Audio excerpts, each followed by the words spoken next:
guys, this is Steelers reporter Lauren Kirschman back for another Facebook Live. We're going to have Jon Ritchie joining us shortly to talk about the Steelers Jaguars game on Sunday and also to talk a little broadly about the NFL playoffs as a whole. So as soon as Jon gets here, we'll get started talking about all of those things. Just to kind of run you down what we have on the site already that Jacob and I put out from the facility today. There is a updated injury report from today. There's a story about Ryan Shazier. Here's Jon Ritchie. So we're going to skip that, and we're just going to get started.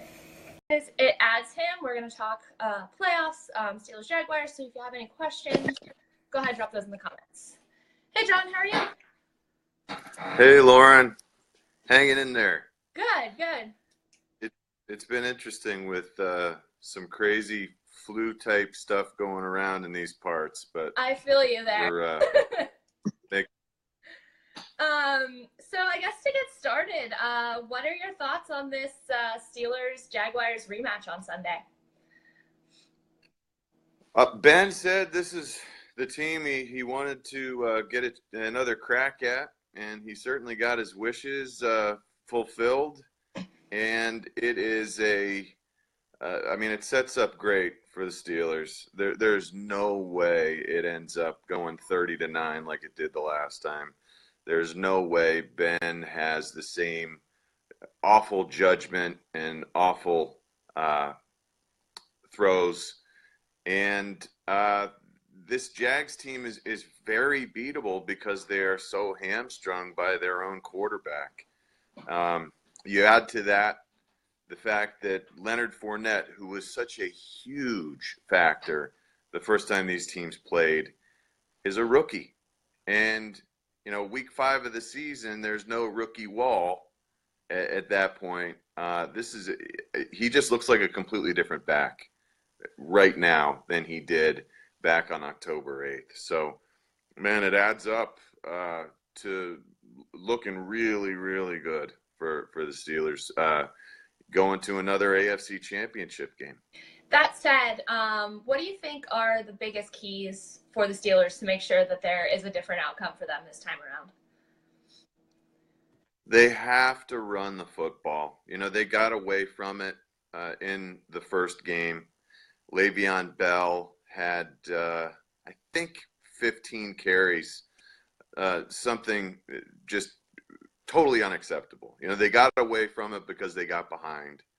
And LeVeon had 47 yards on the ground compared to Leonard Fournette's 180-something. This Jacksonville defense is so good, so sound, so athletic. They're second in the NFL in points allowed, yards allowed, takeaways, and sacks. But they can be beaten if you get up on them and you road grade them. That's where they're susceptible. So LeVeon Bell is going to have a major role, a major impact. And they've shown this season they're not afraid to hand him the ball 30 times. So hand him the ball 30 times again, and you win this game in a big way. Yeah, a lot of people thought it was really odd. In that first game, they went away from him so much. Do you think that had a lot to do with why the game turned out like it did? LeVeon thought so. After that game, he was pretty vocal about the fact that he didn't get it enough. And, I love the guy. The guy is amazing. I have such a fascination with his running style, with his versatility in terms of catching the ball. They can move him around like he's a wide receiver. The coaches on say that he's the second best wideout on their team behind the best wideout in the NFL, in Antonio Brown. And he learns all the inside scoop on how to be a better wide receiver from the best wide receiver going. LeVeon is a major difference maker. There is no way they neglect him the way they did the first time. All right, so we've talked about on the Steelers side the biggest keys for them that you think if Jacksonville is going to pull this off, what do they have to do? Uh, I guess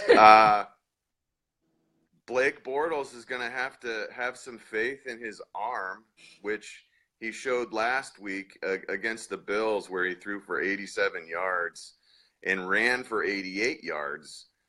He did not have faith in his ability to throw accurately. He couldn't complete a pass. I mean, even little dump check downs, he was way off the mark. He is going to have to be non-Bortlesian, if to coin a phrase. He's not very good. He's not very good at throwing or reading defenses, and it's going to get ugly because the Steelers can just overplay the run.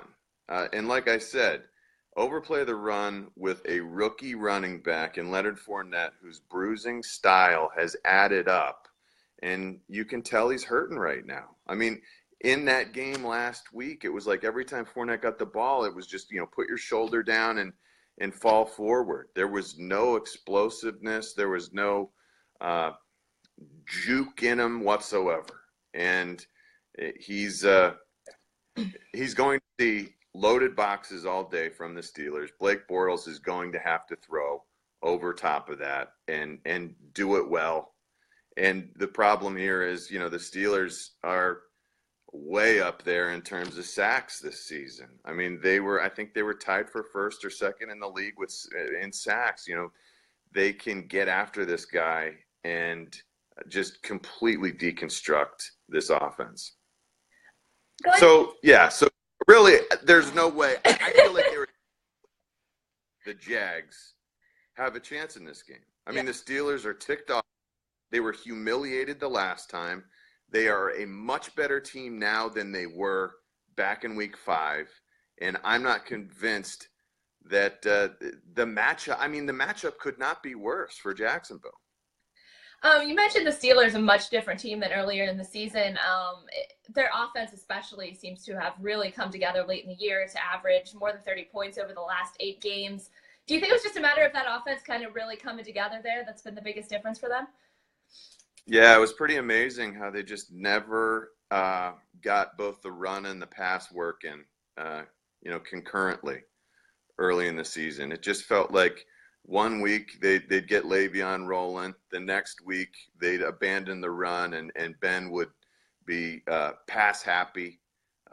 Pretty amazing with the talent that they have and the Mike Munchak coached offensive line that's so sound that they weren't able to really have a complete offensive performance, and they figured it out. It was just a matter of time. You knew they had it in them, and I expect a very exciting, balanced showing from this offense this week against a really good defense. But you look at Antonio Brown, he's had quite a while to heal up now. I can tell you from having a torn calf that, it just takes time.